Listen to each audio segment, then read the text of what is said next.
Hi, welcome to LSAT Freedom's Founders Forum. The topic, myths about the LSAT. So what is a common myth or misconception about the LSAT?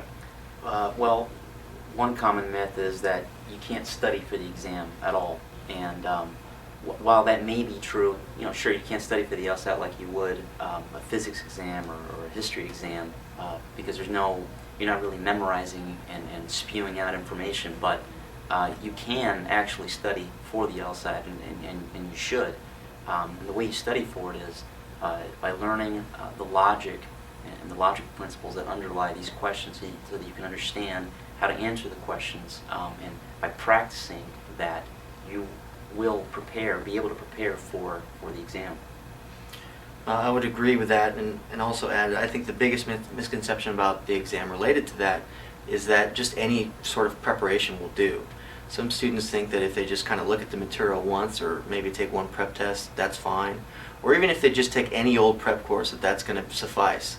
There's plenty of prep courses out there, but the one thing I would recommend is that you really investigate and look into which ones provide the most content, the best instruction from instructors that know what they're talking about, and not just whatever everyone else is doing. There's a lot of information out there that'll help guide your decision and determine what's the best fit for you and for your budget.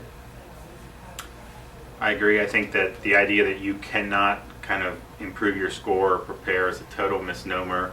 Some people said, oh, it's just a raw intelligence test, you just go in. It's totally not true, because it tests a certain way of thinking.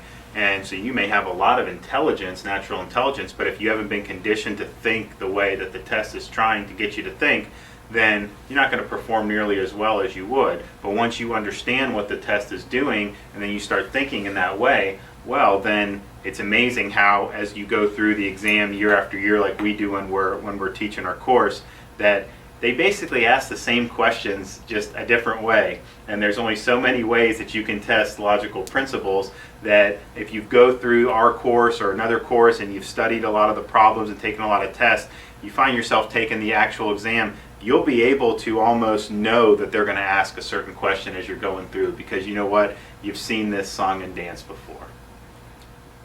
Well, thanks for tuning in to our Founders Forum on the biggest misperception about the LSAT. Check us out on YouTube for some of our other videos.